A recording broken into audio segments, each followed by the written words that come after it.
Did you want to admit everyone or no? Yeah, go ahead. And then Kit, take off your mute and we're gonna get going.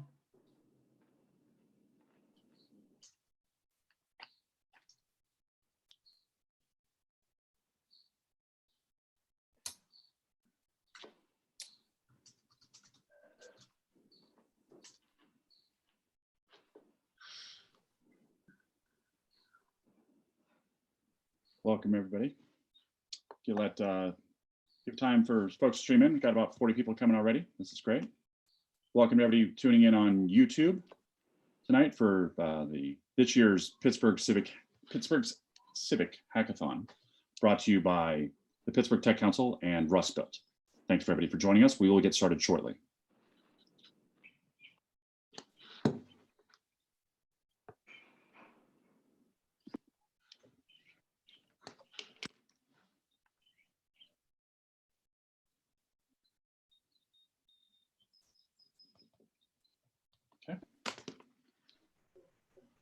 Let's go. Well, we should wait. Let a few more people in. We're waiting on a couple more. There's only 47 in the ranks. I know that there's a lot more participants, so we'll give it a minute.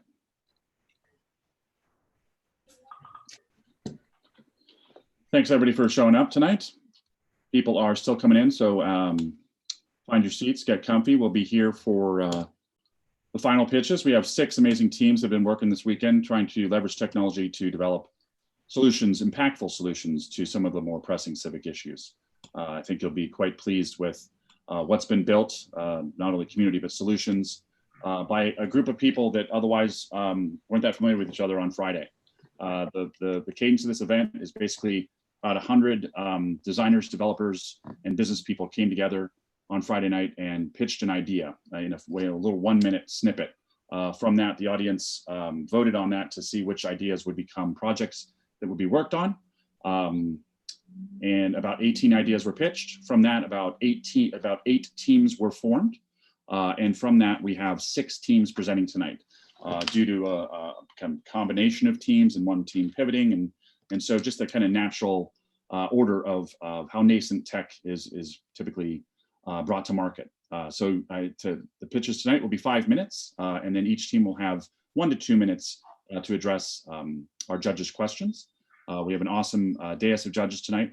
And I want to specifically thank our mentors from the community that sat in on Saturday and Sunday and really added capacity, experience-based advice to each of our teams. It kind of was the whole cross section of our ecosystem here.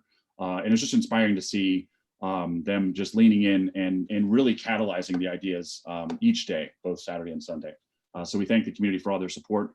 It's been awesome to watch, not only kind of from an internal lens on how this event's been going, but just kind of the activity on social, the phone calls, and just the groundswell of support that this event has taken on. So can't thank you enough. It's obviously kind of prescient of and indicative of what's going on in our communities at large. So it's great to kind of harness this energy that people really want to lean in and help. And it's been great to kind of commune with a great group of people between what otherwise is kind of school and work.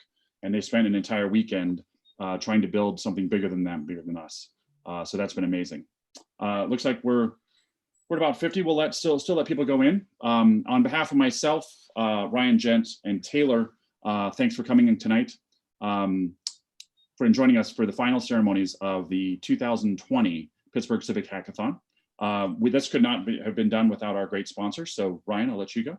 Yeah, and I just to reiterate what Kit said, it's been an impressive group of people all weekend, and we can't thank you enough for participating, the judges, the mentors.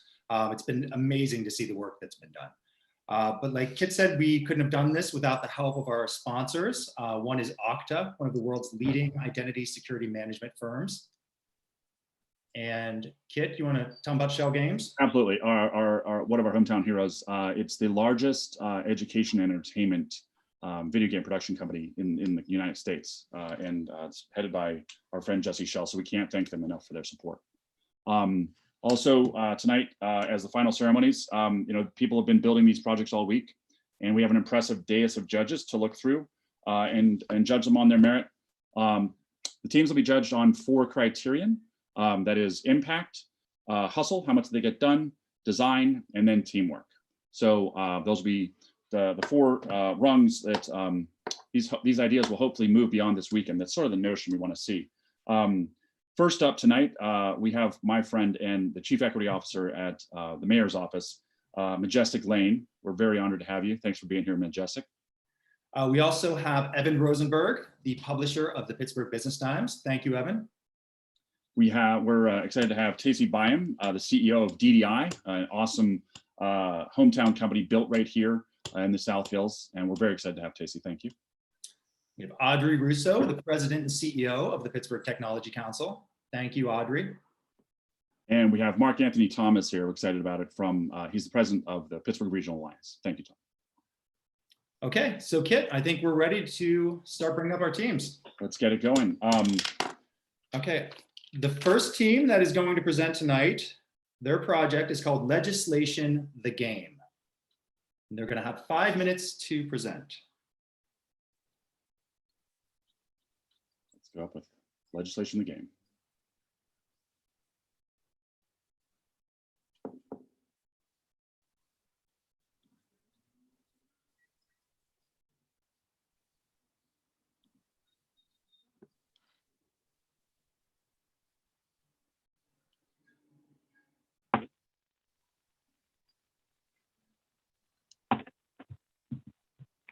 Good evening, everybody. My name is Grant Van Ostrin, and tonight I present Legislation the Game. Tonight we are showing an issue in our attempts at civic education. We have built a low involvement gamification model that hopes to demonstrate some different approaches to civics and our particular differentiation in the market. We've reviewed a number of different markets and potential partners that we will get into later. I've had the pleasure of working with these 3 fine individuals this weekend in building a business case and marketing plan. On Friday, they went from hearing the pitch to developing a full-fledged analysis in 4 hours. I can't personally thank them enough.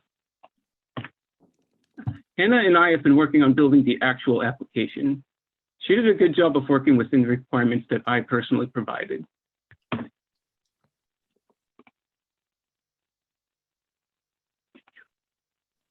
All right, despite this importance,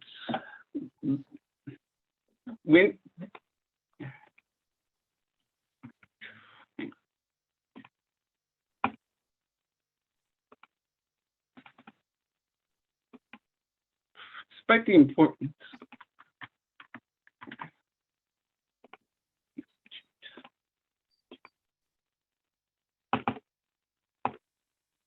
the importance, many people are unaware of how the legislative branch of government actually works. Numerous simulations have been developed to address the shortcomings to education, but these solutions are either simplistic for adult use or prohibitively expensive and complicated. We see issues with skewed political participation and the importance of citizenship. We seek to teach cooperation and activism in a classroom and a more fruitful environment. We did a review of the existing products. They proved to be either complicated and unreachable to a mass market, particularly grade schools.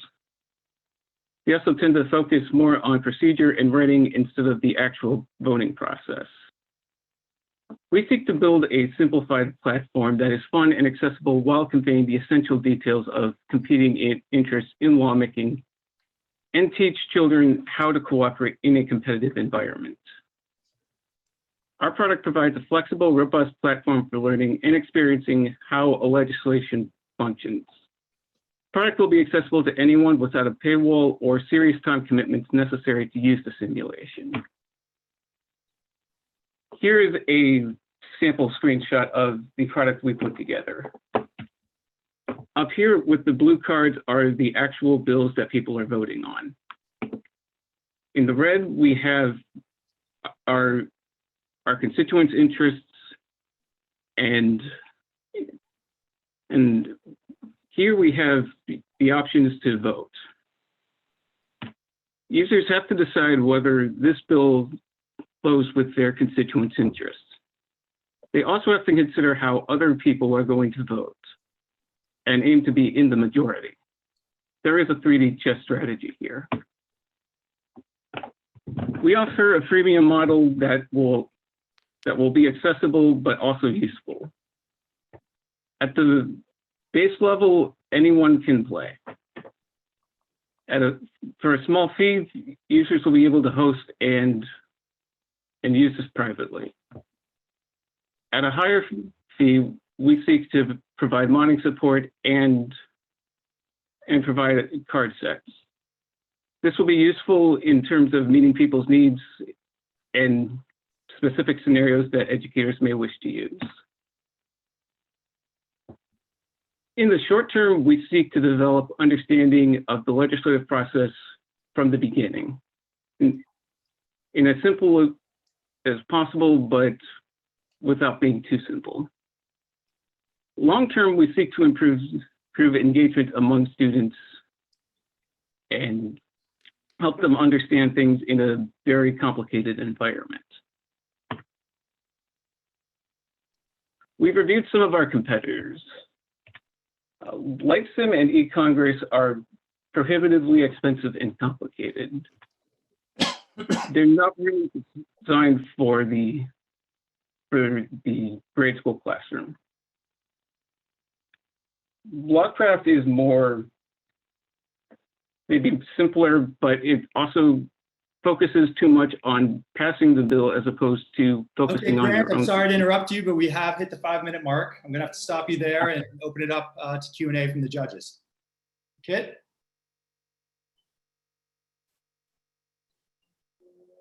Kit, you're on mute. Awesome. Let's go to you, Majestic. Do you have any questions for Grant? Yeah, I guess my one question would be, how would you make it relevant to kind of the local environment that young people are in, or would this be more for kind of broader federal policy to understand that? And so, because you have different charters, you have different rules, different codes in all different cities. So if you were looking to take it to scale, that'd be extremely difficult. So were you looking to drill down, or do you want to keep it on a federal level?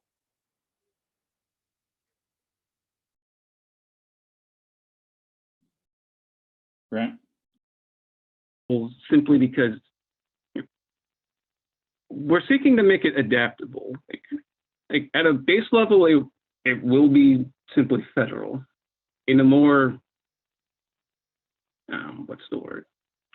Like, with the more higher fees, we can adapt this to anything that a school district would potentially need. We're still looking into some of the rules and regulations in terms of working with the General Service Administration in how best to serve their needs in that respect. All right, Evan, do you have any questions? Thank you. Grant? Just real quickly, you had mentioned a few of your colleagues, Grant. Was this a divide and conquer experience, or how would you say that all worked, how you guys worked together over the weekend? It was pretty collaborative. Like, everybody had their ideas. I had people came to me with questions. Like, people, looked around the internet to do their research as they saw fit. Hannah and I went through multiple iterations pretty quickly in terms of the actual layout. I believe Sasha King is on this call, and she can provide more commentary on how the business team handled it. Great, thank you. Okay, do we have time to let her talk? You have about 20 more seconds. All right, I'll yield that to her then.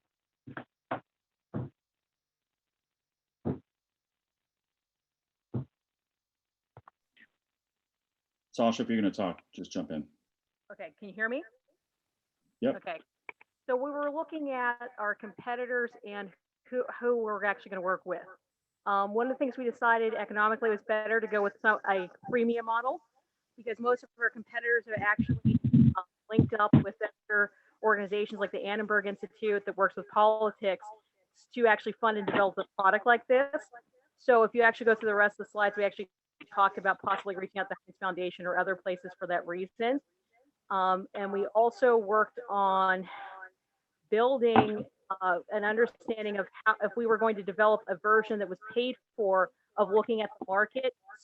So the other competitors, they were charging roughly about $15 per person, which is kind of normal because when I went to school and I had to go to Harvard Business Review's Mount Everest simulation, I paid about twice as much to go through a similar thing to learn about leadership and then do group projects. So this is kind of what's expected and standard for the industry, especially the collegiate level, which is one of the customers we're looking toward reaching out to. Okay, thanks very much. Great, thank you, Legislation the Game. We are now going to move on to the next presenting team. They are called Pittsburgh. Great.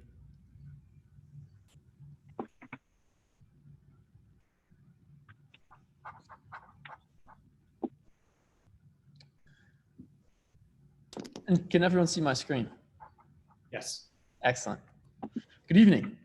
My name is Pat O'Donnell, and on behalf of the entire Pittsburgh team, I'm excited to share how we're going to save local restaurants $60,000 a year, increase parking revenues 33% for the city of Pittsburgh, and improve the consumer experience with parking, all with our team's product, Pittsburgh.com.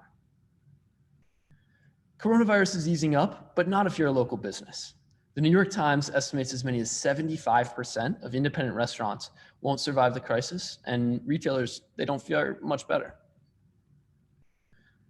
This new delivery-centered business model of the coronavirus economy has wreaked havoc on the industry. Here's an example of a restaurant right here in Pittsburgh that was billed $16,000 in April from Grubhub. They only took home $7,000 of those sales, of those earnings after those fees. Pretty remarkable sum. As city leaders encourage shopping local to help businesses and help the city's parking revenue, they're met with a 95% deficit during the pandemic. That's almost a $3 million deficit to the city's budget. We realized in order to solve this problem, you don't need to expand parking. You need to optimize it. That's what Pittsburgh is all about. It's a digital platform that lets restaurants provide accessible curbsides to their customers and cities to dynamically price their precious curbsides. Let's dig in. Innovation starts with the city, and here we'll show how easily cities and CDCs can manage their curbs. We'll start in the central business district, right in downtown Pittsburgh. With a few clicks, planners can draw out dedicated curbside spots, or even allocate private land for a more flexible and urban core. We can then tie these areas to a payment processor and enforcement mechanism managed by meter feeder. Data and insights can be gathered instantly to better understand consumer behavior. We're turning squares of pavement into revenue generators for the city and private landholders. As a consumer, this is a simple, account-free, under 30-second reservation experience. But don't just take my word for it.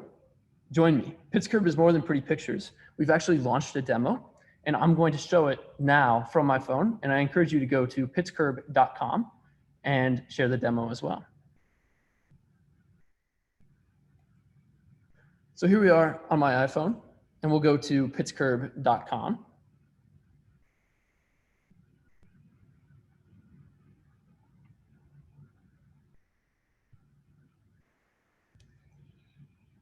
And while our live demo isn't cooperating at the moment, we'll go ahead and go back because I think I can show this just as effectively from the PowerPoint.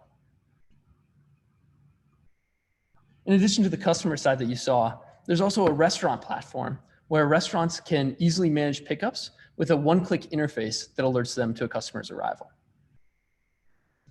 From a technical perspective, this isn't just showy pictures. We have a team of engineers and designers with experience scaling these kinds of applications and an emphasis on security and communicating with other platforms from the start. The business model of Pittsburgh is pretty simple. The city allocates spots, then citizens or restaurants pay $1 to access a Pittsburgh spot for themselves or their customers. Consumers get better parking, and restaurants and restaurateurs like Jerry, who's quoted here, are excited to pay $1 to enable their customers to access the curbside and to avoid the expensive third-party delivery fees of other platforms. Now, Jerry's not the only one that finds this valuable. We've actually had a chance to talk to over 20 different restaurants in the Pittsburgh area, and they all endorse Pittsburgh as a way to ease their curbside pains. We're also grateful to Domi and PennDOT for their continued involvement in the development of this product. It's been invaluable to help guide us and provide feedback on how Pittsburgh can be instrumental in allowing the city to reconfigure its curbs. So in summary, with Pittsburgh, everyone wins. Customers have a better experience, small businesses save, and the city generates 33% more revenue with just a fraction of its spots dedicated to a Pittsburgh. Now, what will it take to bring Pittsburgh to life? We're lucky to have an experienced team. And so after a weekend of grinding through prototypes and business cases, we can confidently say it'll take a quarter.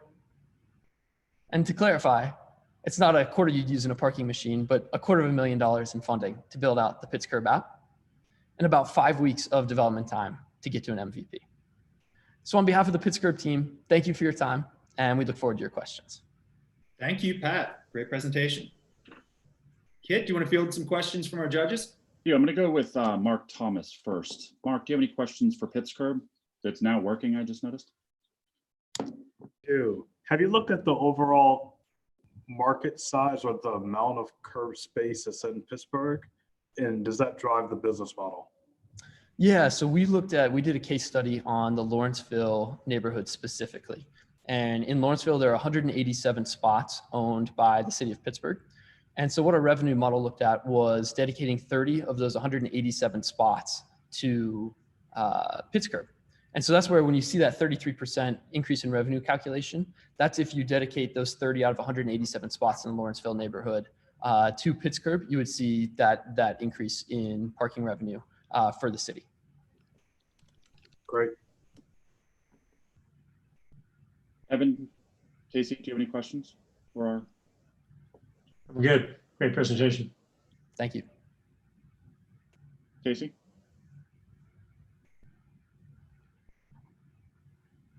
Okay, Majestic? Yeah, so the 33%, is that 33% year to year? Would that be from, whatever month you would assume in 2019 to whatever happened in 2020, or would it be 33% over what's occurring now? What's your measurement for that percentage? And would that percentage be, is that an average of the percentages across the city, meaning some of the areas may be more successful and more beneficial economically, where some may be less? So how did you come at the 33% number over what from year to year? Yeah, I think that's a great point. So what we used was the publicly available data on Pittsburgh Parking Authority transactions. I used the month of June 2019 to build a weekly estimate model specifically for Lawrenceville. That's as far as we got in these 3 days, but I would love to dig into each neighborhood specifically and model this out spot by spot. And I'd be happy to one, share the model, and two, do some of that more detailed research into other neighborhoods and see how that would figure out. Audrey, do you have any questions? Thank you. Thanks. Kid, it's Stacy. I'll ask a question. Great. So thank you. Please do share the model, Pat. I was curious to do some was behind that. And first, a compliment. Thank you for the Byam Theater. It's an intermission sign. Well played. And the second thing is, I was curious when you show the model, I'm assuming it has set like hours, because there's prime hours where you would need curb timing. What were your assumptions there? Yeah, so the way that the public data source parking data is currently configured or separated is into segments that are 8 a.m. to 10 a.m., 10 a.m. to 2 p.m., and 2 p.m. to 6 p.m. And so we looked at the traffic data and the utilization data that we have for the city is broken down by those segments. And so we modeled based on those segments and then said, Pitts curb would give us an opportunity to also be more flexible in our enforcement periods. And so we didn't want to take too many liberties with that and skew our data. But what we did say was, what if with Pitts curb, you were also able to manage the curb from 6 p.m. to 8 p.m., which is a core dining window, which is the dinner window in the city. And how would that enable you to more effectively make use of the curb without necessarily having larger overhead because of the use of meter feeder and some of these more automated tools that could help with enforcement. So we generally stuck to the buckets created by the city in that public data set, with the caveat that we added a 6 p.m. to 8 p.m. window that the Pitts curb tool will allow us more flexibility to enforce in that time. Excellent. Well done. Thank you.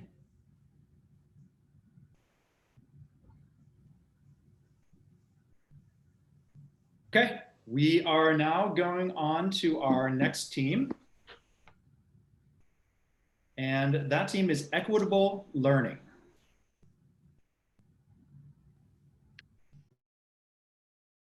Right.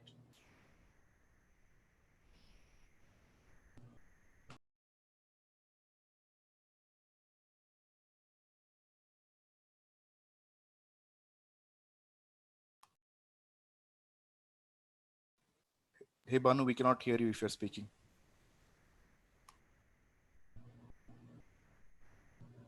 Oh no.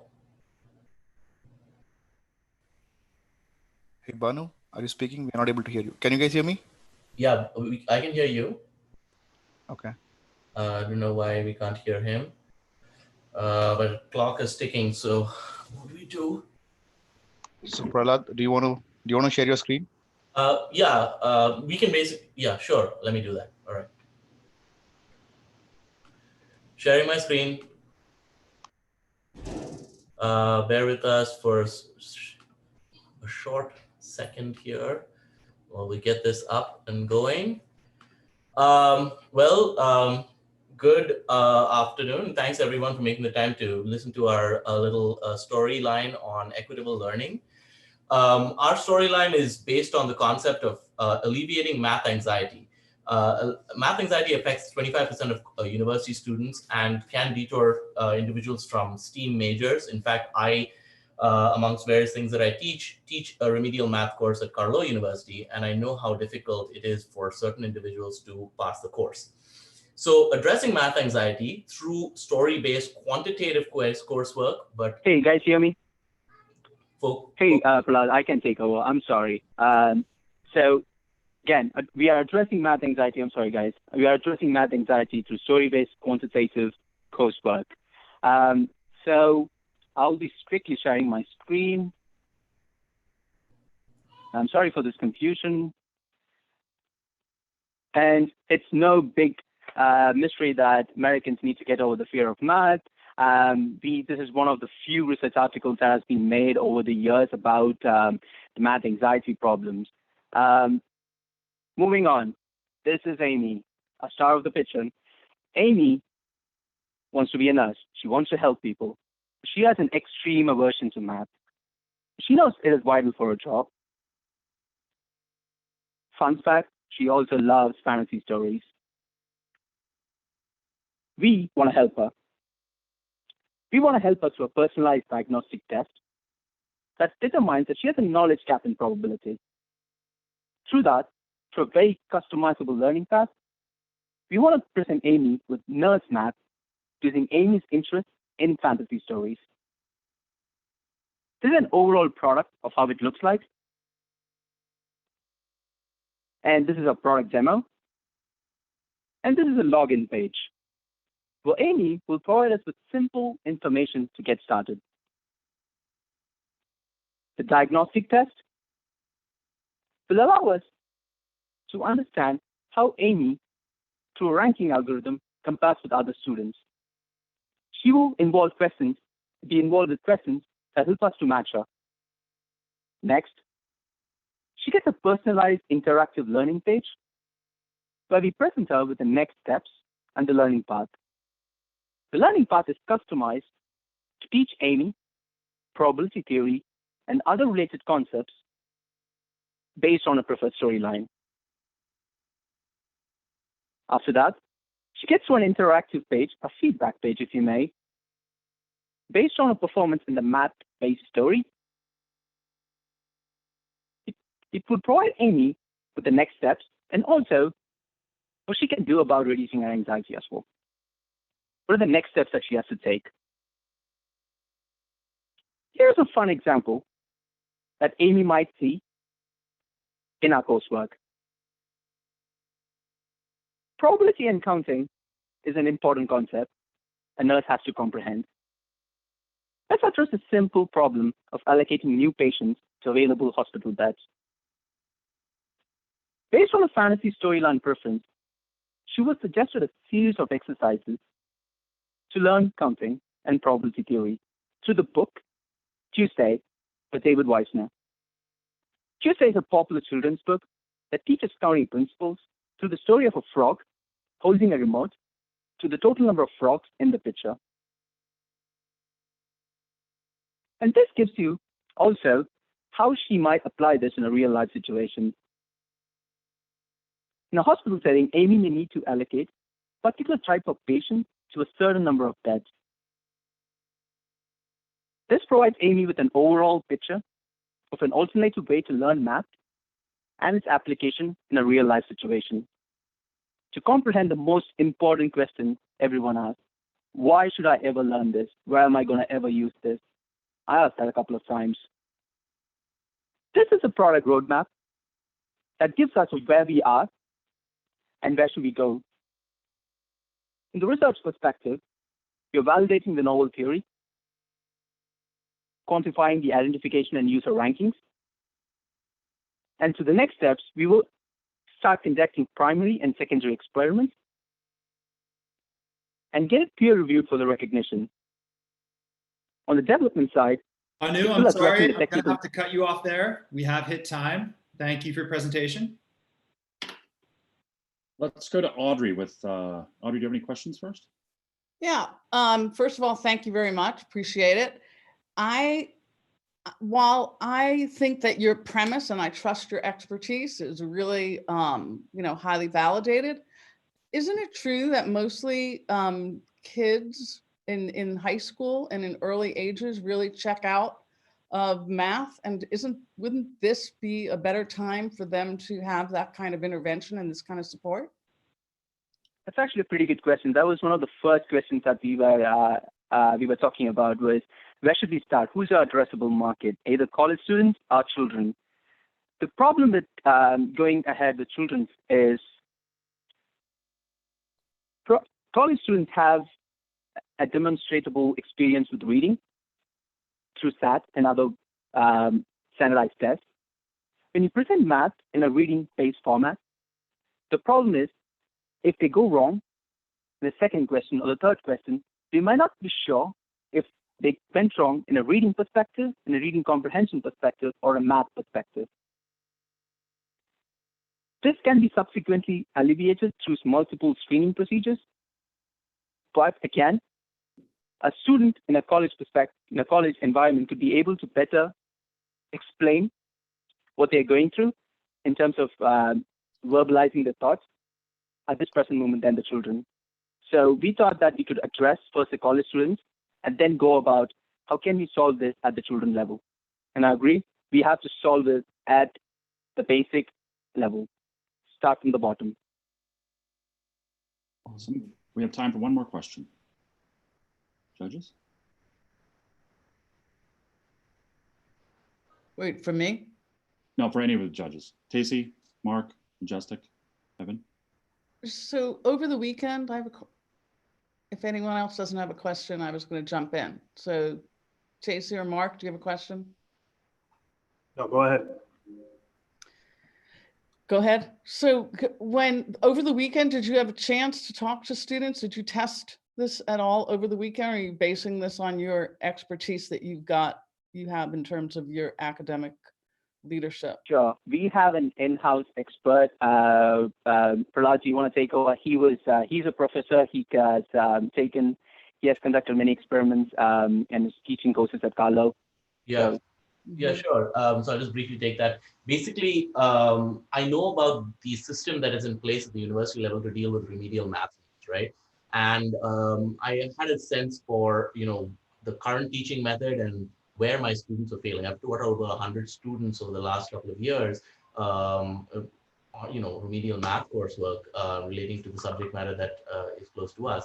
And so, it made sense to firstly address that college market because it's there is a system in place to deal with remedial math needs. But secondly, in terms of testing it out, we have not reached out to individuals, but we plan to by using a structured survey approach, by designing specific problems taught with the traditional approach as opposed to our novel story-based approach, and to get feedback, right? So now whether this study can be done live without paying our participants, or whether it would require some payment from the participants remains to be determined. But that randomized controlled study of sorts would allow us to get a sense for whether this story-based learning paradigm actually works. Okay. And I noticed Tacey had a question, one final question. I did not, so thank you. If we're out of time, I'm fine. Okay. Great, thank you, Equitable Learning. We are now going to move on to the fourth team, PopCan.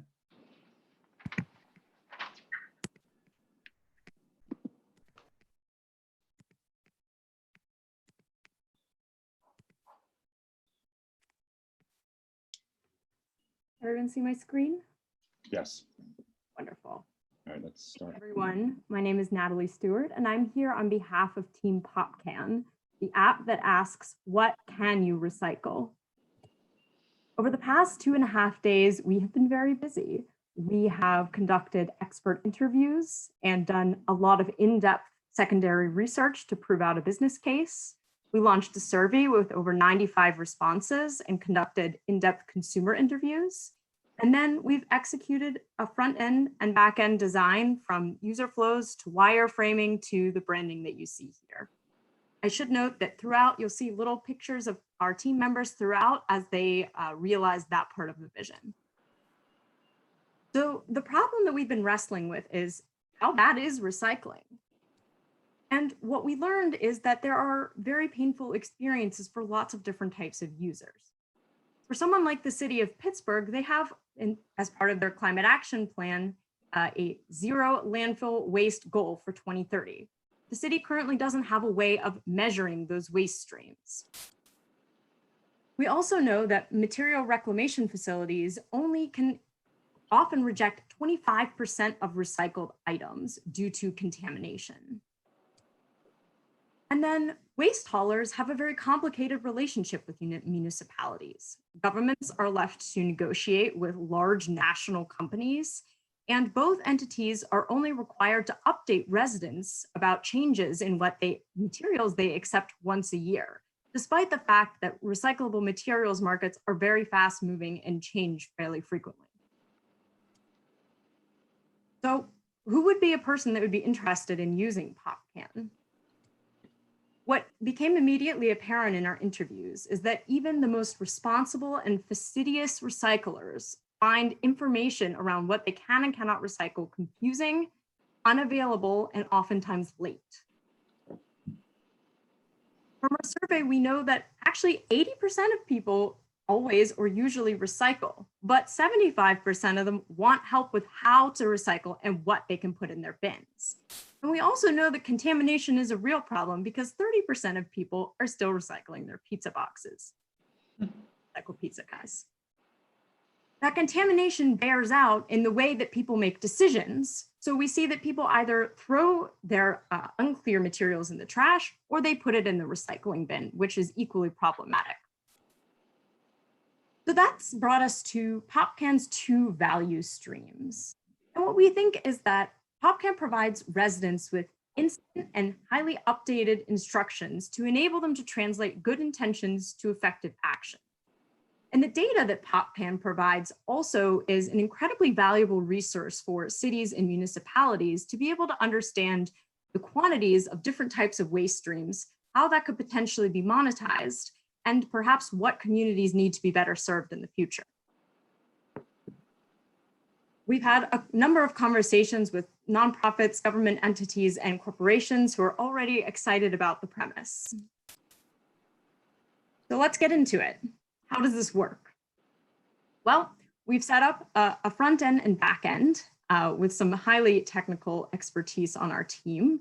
And the two communicate together so that we can ask queries about material type and also the shape of material and the type of packaging. And you can look more into the research that we conducted in the GitHub link or in the annex at the end of our presentation. When we were designing the actual app, what was most important to us is that it functioned for how people actually recycle. So you can follow along by scanning the QR code on your screen. We know that people who are recycling, if you're a Pittsburgher, you have sour cream all over your hands because you've just eaten a mountain of pierogies and you're not scrolling through lists to find what is and is not recyclable. So in the prototype that we've built, and the GitHub shows the actual code behind all of that, our front end, you can input your zip code and then the database will respond with the specific rules that correspond to your municipality, such that when you take a picture of an item, the app responds with either A, yes, you can recycle it in your bin, and it might provide a tip how to clean it. B, the materials have to be taken to a secondary site, and it'll give you a list of where those sites are closest to you. Or C, that it actually has to go into the bin. And then we provide ways to perhaps avoid that type of waste in the future. So as you're continuing to see and thinking about all the different ways that our behaviors are changing with waste, we open it up. We've been a team of 7, and I hope that they can also speak to some of the different elements that we talked about today. Thank you, Natalie. That was right on time. Good job, and thank you, PopCan. Kit, do you want to open it up to the judges? Absolutely. Majestic, do you have any questions? Yeah. In some of your looking and talking to folks about how often they recycle, how would you make sure that you get to folks who don't traditionally recycle, and so that it wouldn't be skewed as far as the information's getting out there, and making sure that municipalities get the correct information and the correct data around how people are conducting themselves regarding recycling? Absolutely. So that's why it would be key to bring in partners at the municipal level. I live in Millvale, and Scott and I've spoken to our sustainability coordinator just as an anecdotal piece.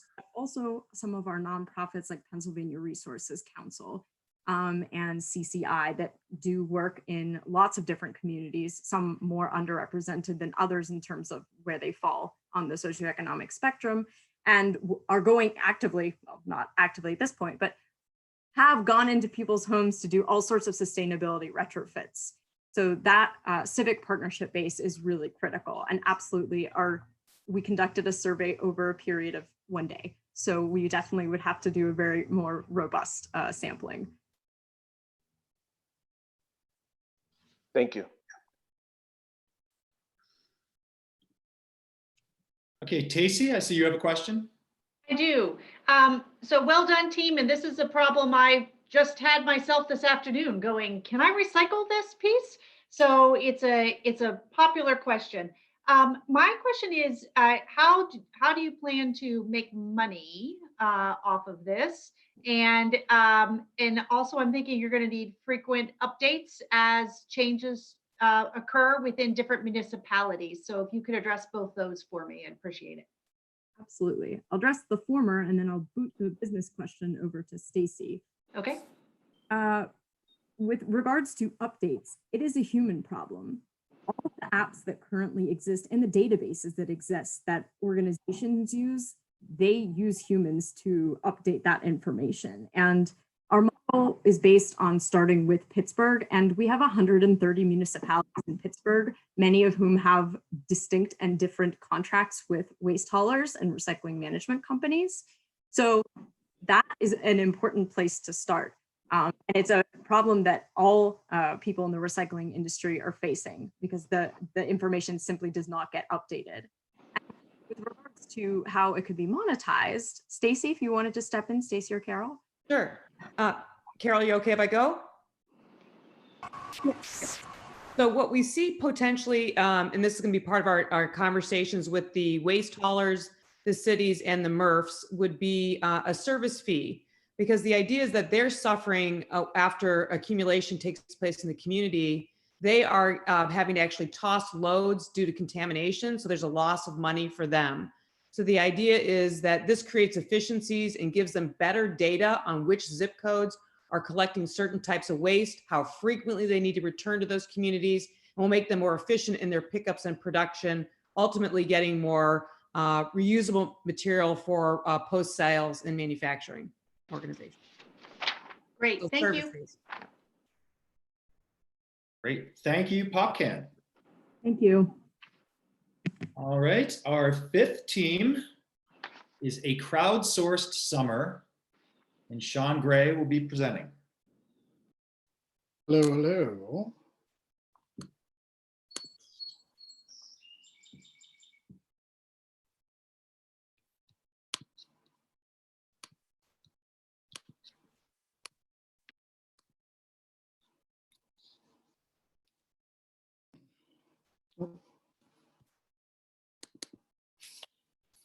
Hello, good evening, everybody. Sean Gray here with a crowdsourced summer, expanding access to opportunities for our youth. If you have any kids or know anyone who does, you know these are extra stressful times around the house. It is hard to imagine working at home and living at the same time. Our kids have been homeschooled and cooped up inside for about 2 months, waiting for summer break to begin. We are all looking to get out and take a little break. But now that it's just 4 weeks away, the summer breaks with the heavy weight of COVID-19 hits again as camps, pools, summer programs, and community centers disappointingly close their doors this season. Even before COVID-19 brought devastating blows to our society, there have been significant achievement gaps between children from high-income and low-income families that grows even more during the summer, called the summer slide. The impact of the summer slide contributes to a more pronounced achievement gap. Research has found a link between socioeconomic status and the loss of reading skills experienced over the summer. Studies also show older students lose more over the summer months than younger. High-quality summer programs provide a way to avoid this summer slide. But now, in less than 4 weeks, with over 30,000 school-aged kids, K through 12, who will be out of school in Pittsburgh, and all of those programs that will be closed, Pittsburgh youth and their parents need to quickly find substitute activities today. The 2020 scientific study found that engagement in sports and physical activities developed significant confidence, competence, character, and connections, while arts-based activities provided an opportunity to be creative and engage in self-management. The world has fundamentally changed. This solution came to life for the Hackathon as a way to address the immediate needs of all of our youth, including the now ever increasingly economically disadvantaged. We had research groups, focus groups that were conducted with parents and teens separately to find out about their plans for the summer activities. Since there is less existing summer programming than there is for younger kids than 12, we were focusing on the teenage group.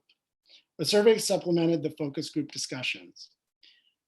One parent runs a week-long summer camp hosted by the Pittsburgh Police Department for teens. This camp has now been canceled. What are those kids going to do? A mentor's 10-year-old son was going to a basketball camp, but now that was canceled as well. So what do we do in Pittsburgh for our youth? We are solving for both. We created a crowdsourced summer.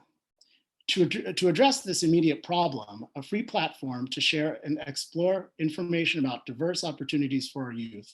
This can ease your stress and increase a child's activities by being a resource in the greatest time of need. This online platform will share information about opportunities for our youth that are available now. When you can't think of another activity to do with your kids, somebody else has already done it for you. On the left-hand side of the page, this is our landing site where the user will come to learn a little bit more about the program, but the first experience is seeing the crowdsourced summer share and explore opportunities, submit an opportunity spot. This is a place where any user is able to submit an opportunity that the user knows or runs him or herself or theirself. You can also browse for opportunities by word search and filter opportunities by grade, location, cost, time, et cetera, et cetera. These are some of the programs that we intentionally found that are diverse, inclusive, and equitable. We are interested in working as a team, as we've shared a little bit earlier. We have an amazing design team that created this website. We have a research and end user focus team that was able to conduct those sessions and bring us the information back with content supplying this proposal or this pitch. So thank you, Sean. Oh, perfect timing, Sean. We're just over 5 minutes. Thank you for your presentation. And now Kit's gonna open it to the judges. Judge, I'm gonna ask Mark if you have a question first. I do. I have just a general question. Have you all looked at what the volume of events may be this summer or experiences, considering, you know, where we are as far as managing the public health, and if the site is really equipped to manage that appropriately? So there is on one of the on the submit page, we have a field that has a risk factor.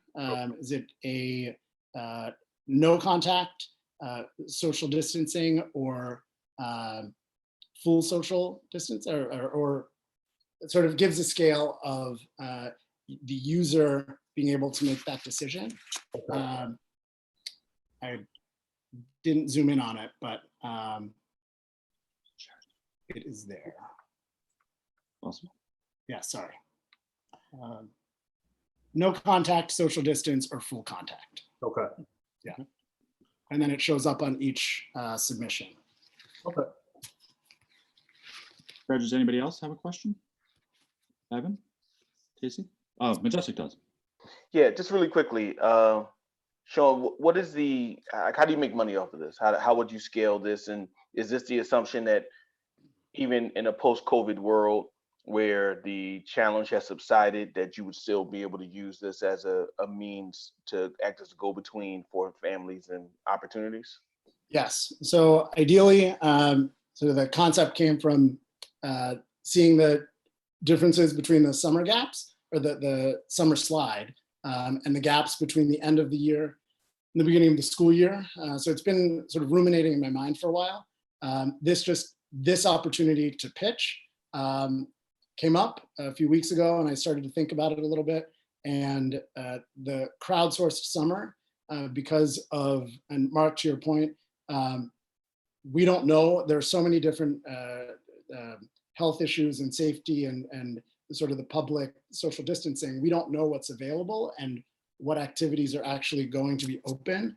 And a lot of them are changing to virtual opportunities. And as that happens, more programs will be able to sustain themselves in the fall and be able to do it on the weekends. So I think that the capabilities of this website, this is just the beginning of it, just to hit a quick fill a need immediately. But in terms of making money, I think foundation support, community support, eventually, I think if we do get back into a good spot, marketing support for programs that are paid, but to keep this as free and accessible for all, it's going to be a free website, I think, from here on out. We have time for one final question.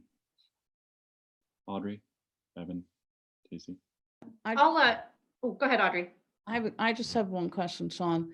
Yeah. Sean, in terms of technology, how do we make sure that those people that don't have access, that's my biggest issue in here, of the idea.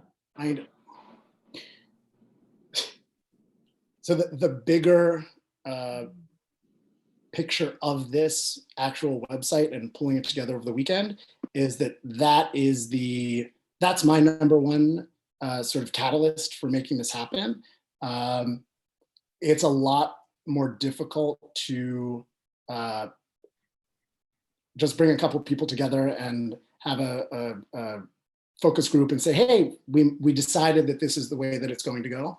You know, I worked with All Star Code, and trying to put together a group of 20 kids, high school boys of color, to learn computer science for free with free laptops and a stipend and everything else was not, it was difficult. It wasn't impossible, but still trying to figure out how to bridge those gaps and the opportunities for girls to get into different programs that have typically been, you know, focused on those who have access, but without having an internet access and not being in the right, you know, social circle to then share this with the next one. I have a plan for that, but I think this is, the fact that we could get this far today is really awesome. So awesome. Thank you, John. Thank you, guys. Crowdsource Summer.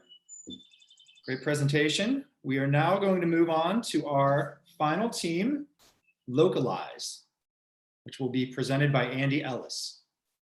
Hi, everyone. Andy Ellis here, representing Jeff Ritter, Angela Flowers, and Jason Horn, and myself put the majority of the work in here this weekend. And we are talking about Localized Marketplace. I'm going to share my slides now. Sorry. Jumped the gun there.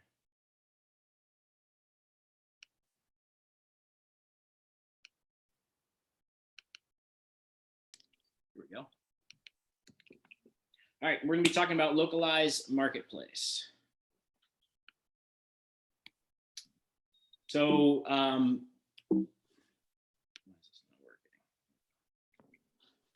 right, Saturday, Strip District shopping virtually, or visit every regional farmers market and have it delivered to your door weekly. Oh boy. Ask yourself, who are you rooting for to solve for the last mile? Is it our neighbors, vendors, customers that all live within that last mile? Or is it some bald guy that lives out in Seattle? I joke, but you know, I want you to who remembers Schneider's Dairy Farm, your local grocer, your neighborhood dry cleaners? They used to deliver, right? No problem. How did you pay? You used to pay the bill at the end of the month. It was all touchless, right? They knew where you lived. They knew who you are. They saw you around the neighborhood. And we can use the same technology to get back to that and actually shrink the supply chain, concentrating vendors in geographies, concentrating consumers, and making deliveries. So what's been happening in this current environment in the coronavirus world? We have vendors locally that are looking to platforms like Mercado and Toast, and it's leaving people frustrated. You have gig workers. They're not winning from this. The vendors do slightly better, but the platforms are really winning. On the other side, you have consumers, customers that want things delivered to their door. But a lot of times they don't know about Mercado or Toast. And when they go there, they're lucky if they have one or two options to get delivered locally. Then you have these high demand, non-discretionary consumer things like East End Brewing Company. They're able to charge consumers $10 per delivery, and people are very willing and able to pay it. But you can't have a local company that makes really interesting salts added to the order. You can't have a local tea company or a local honey company added to the order underneath the same delivery. And we want to try to change that. What's happened is mom and pop stores have been left in the lurch. Before coronavirus, we had some really interesting niche areas, like Harvey was aggregating farms and CSAs and having them delivered to your door. That was really great, but we need to do better than that, and we need to move on past that. Using tools like Shopify and shining a light on marketplaces like Harvey, we can build a geographically unique marketplace that allows you to go virtually shopping. We all saw these long lines for the food bank. And I want you to think, if you're downtown Pittsburgh and you take a $25 Uber ride in any direction, we think that we can actually start delivering within those ranges. Think about all the food deserts you can reach in a 25-mile Uber ride from just downtown. We need to aggregate to get there, right?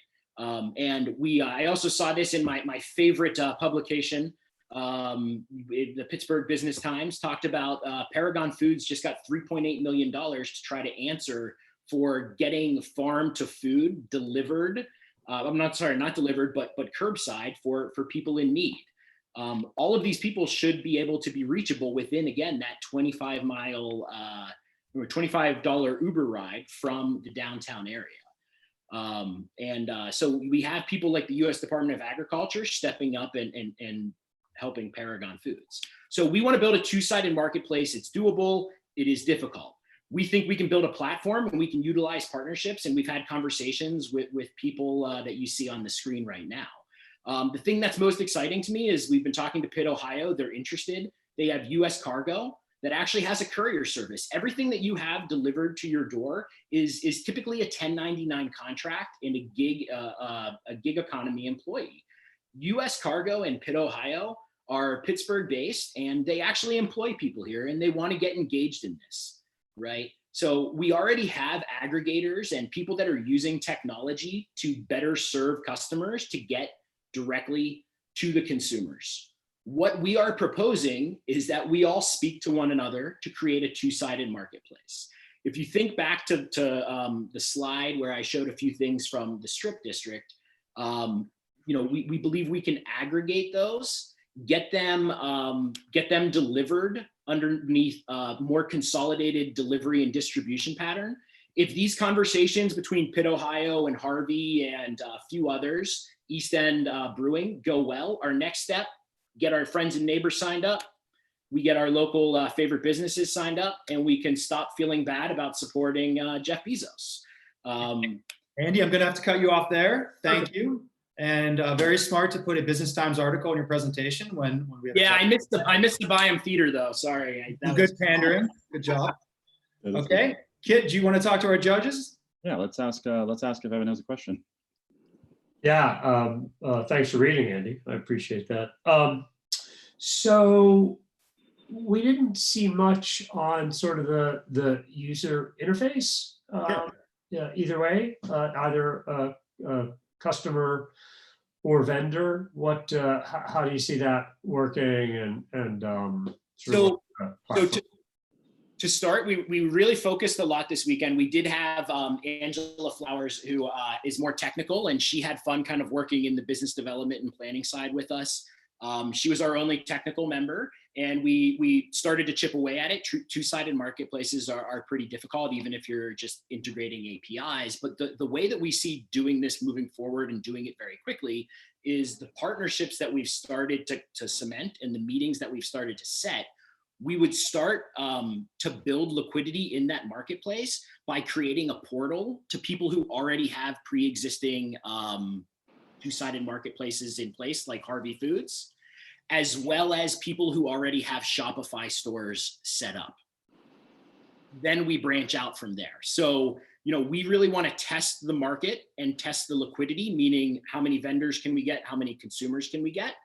Once we test that, then you start to build on the technological portion of it. Great, thank you.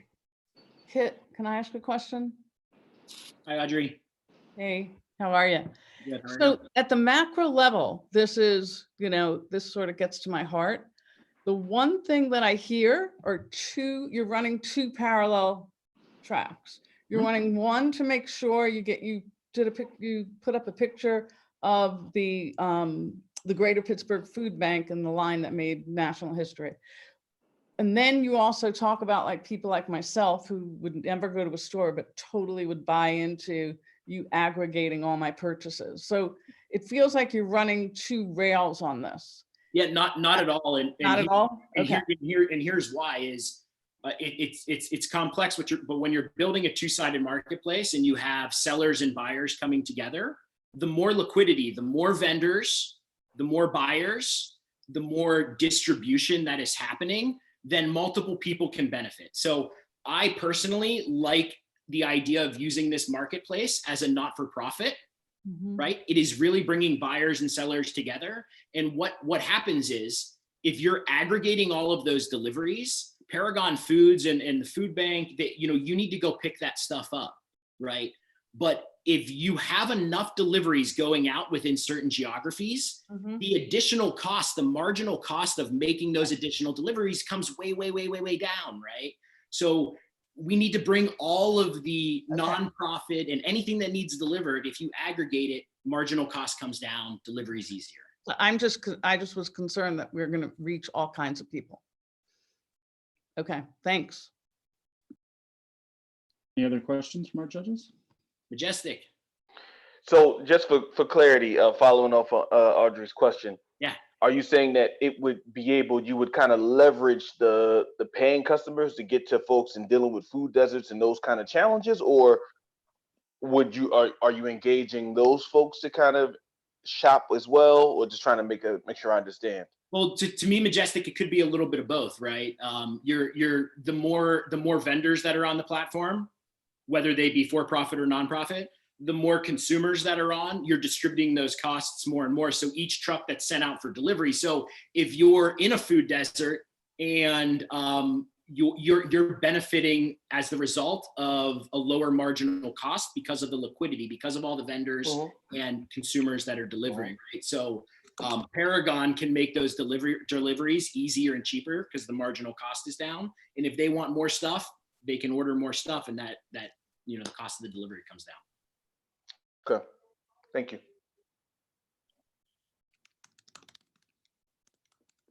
We have time for one more question if any of our judges have a last question. Hey, Andrew, it's Tacey. I'm fantasizing about all the great food I can get delivered. So thank you for that. I am curious tell me about the team and how you all divided and conquered on this project. Well, so we focused a lot of time early on. I'm super not technical. So like Angela has a technical background and was trying to help me understand APIs and how Shopify, you can use that to, integrate it into a platform. So then we had to try to weigh the difference between, do we present something that we think we can do easily with low tech, but some tech, or present a really big grandiose vision. So it was a lot of time kind of trying to do strategy around understanding the technology because they were putting up with educating me. But everyone was rallying around kind of user experience, how we can actually integrate technology to get something done short term, but then bring in the right team to build something more long term. Okay. Thank you. Yeah, thanks. Awesome, guys. Nice job. Wow, that was great. Yeah, thank you, everybody. Great presentations. So we are going to now go in another room with the judges. We will be back here at 7:25. So if everyone wants to take a little break, we will then come back and announce the winners. Thanks, everybody. We'll go deliberate and we'll be back in 2 and 2, 17 minutes. Taylor will be taking care of you with messaging and some music. Judges, please join us over in the room that you're invited to.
Every 12 seconds, someone remembers that we're all in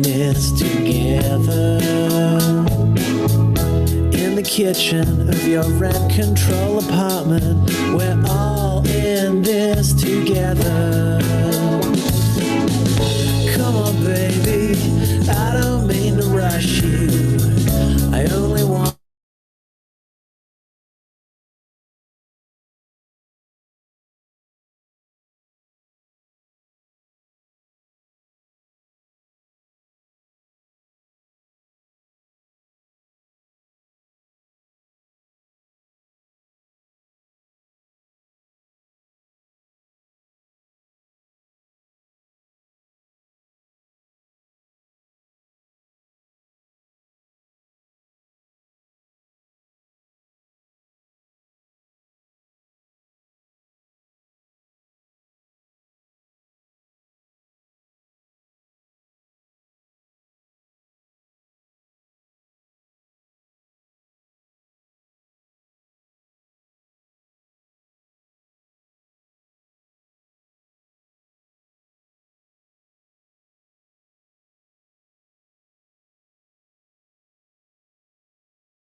All right, we are back.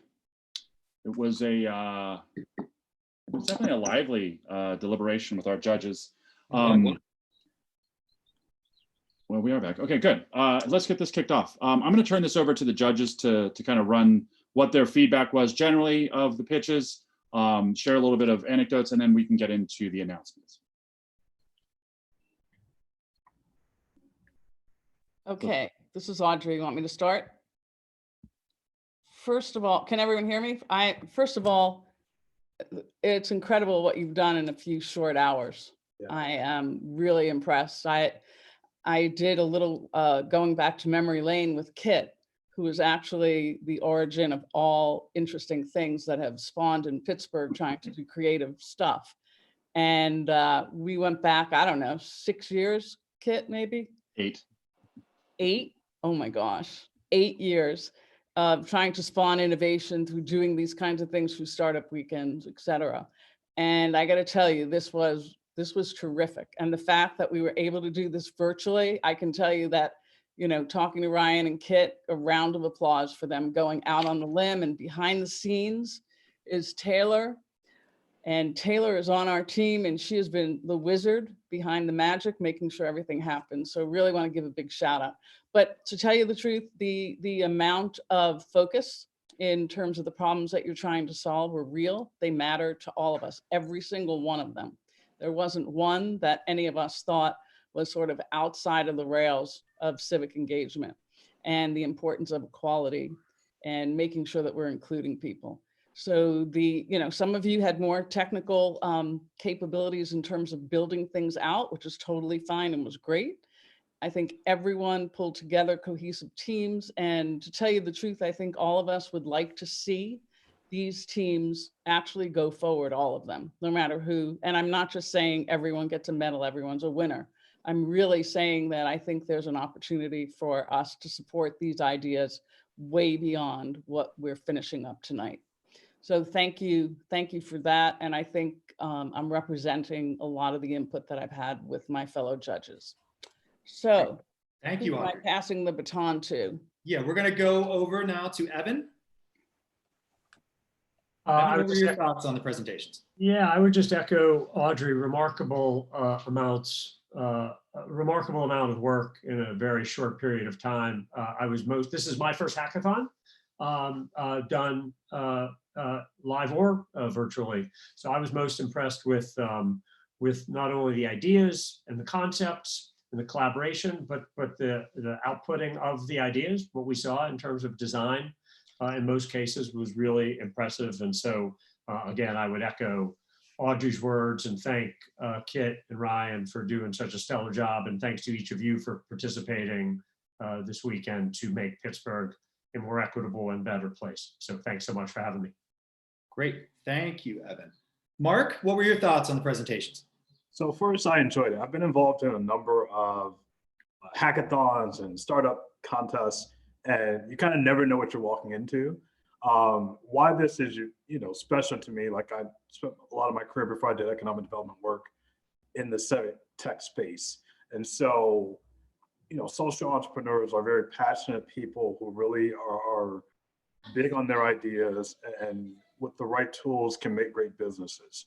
And so I was really impressed and was just happy to see in such a short turnaround how great the ideas were, and look forward to sharing who we selected. Thank you. Great, thank you, Mark. Tacey? So I'll fall on the bandwagon of admitting it was my first hackathon as well, but I can't believe it'll be the last. I think it's just a testament to what focus, dedicated time, and a lot of pressure ends up creating some really good, innovative ideas. And I was super impressed the amount of market research that many of you had done, whether they were user groups or surveys to get that data, the impact data that you were able to do analysis across to say, if we solve this problem, what would it save? What would it gain associated with that? And then really hooking us with that, because those are the big problems that we want to solve. Some of them would be beyond Pittsburgh, but it really captured my heart for the problems we'd be solving for Pittsburgh specifically. So thank you for your time today. Great, and thank you, Tacey. And I should add too that this is also my first hackathon, and I leaned on Kit quite a bit in the last 3 weeks. He's been doing this, I think, since he was a child, so he knows how to do this. So I want to thank him. And lastly, we're going to go over to Majestic and get his thoughts on the presentations.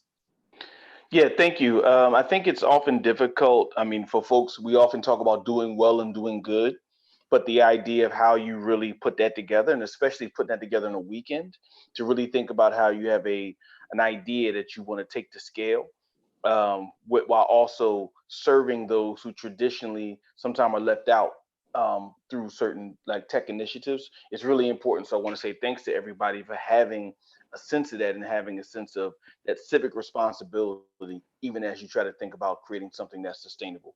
Really appreciate that. Great, and thank you for your time, Majestic. And while we have you up, you are going to be announcing the 3rd place finishing team. So for 3rd place, I want to announce Crowdsource Summer. And I want to definitely say that given where we're at and given my role as Deputy Chief of Staff and Chief Equity Officer, the role and the space for young people to be able to have great opportunities is really the hallmark of a city. And if we can use tech and we can use technology to really do that and help families, and not only help families who traditionally have the access, but also help families who traditionally don't have the access to do that. That's really how we create a city that works for everyone. So I thought Crowdsource Summer was really important and a really, really great idea. Thank you so much. I appreciate it, guys. Great. My first one also. This is an amazing experience. Thank you. Good job, guys. Congratulations to Crowdsource Summer. Okay, Sean, if I could, I'll send you my email in the chat, but I have a friend who's already done this in Florida and it's all over Florida. So wow, beautiful. There's models out there for us to bring in. Awesome. Thank you, Tacey. Okay, Evan, who is the 2nd place team? It is my honor, and not just because he said our publication is his favorite, but in 2nd place is Localize. Congratulations, Andy and team. Awesome. Thank you so much. Absolutely. I think, you're really onto something here. We're living in a whole new world, and the idea to support our neighbors and our local businesses, and to not just worry about that guy out in Washington, I think is extraordinary. While you have work to do on the technical side of things, absolutely. The judges, I think, unanimously were inspired by your vision and your creativity, and we all look to contribute and help where we can. So thanks so much for the concepts and the ideas. Congratulations, guys. Yeah, thank you so much. We're going to push it forward, and enjoyed my first hackathon as well. So very cool. Thank you. Hey, Thank you, Evan, and congratulations to Localize. Congrats to those teams. Hey, I just want to take, I know you're kind of waiting with bated breath on the winner, but I want to seriously thank all of our amazing judges. Please give a round of applause for their awesome talk. Thank you very much. Thank you very much. Thanks to our sponsors, Okta and Shell Games. Thanks to Twilio for stepping in. Thanks to our amazing mentors for spending their time on Saturday and Sunday of the weekend and catalyzing ideas. Thanks to both Pittsburgh Tech Council for being a partner of mine, Rustful, on this.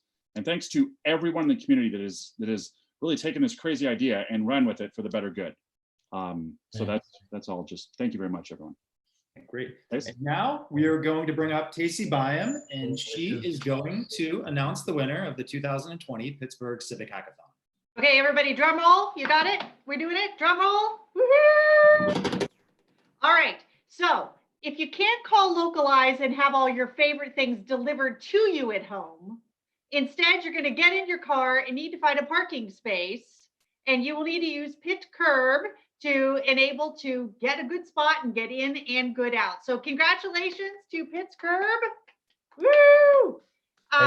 And it's not simply, Evan, because they were pandering to the Byam Theater there as well. But here's what I liked.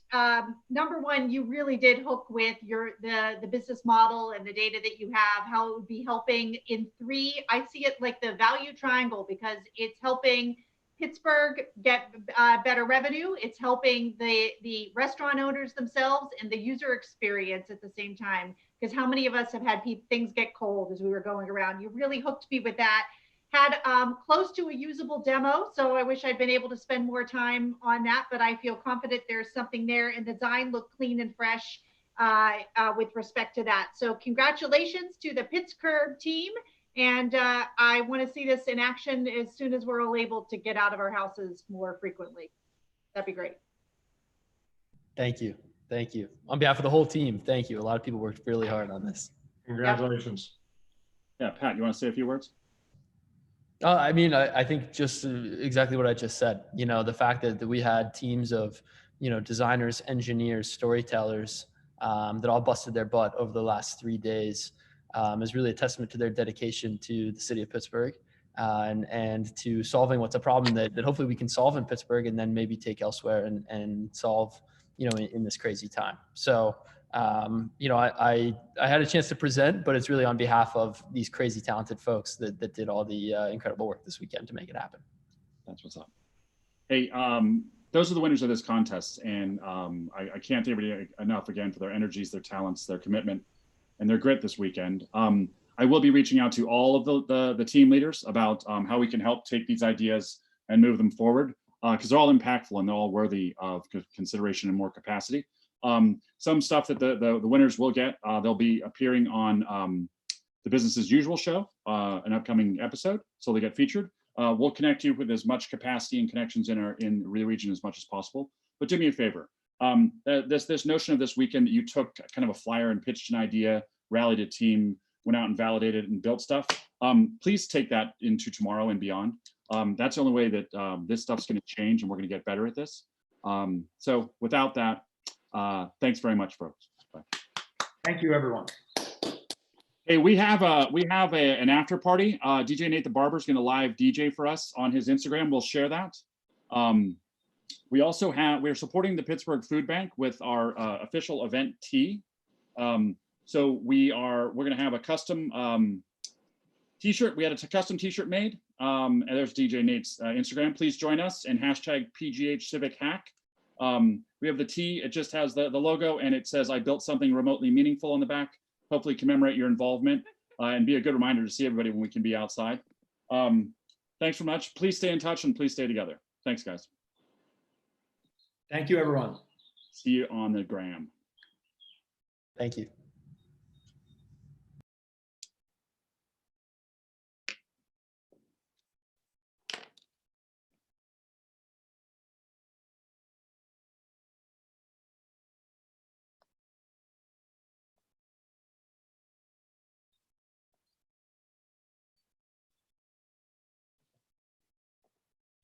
That was pretty dope.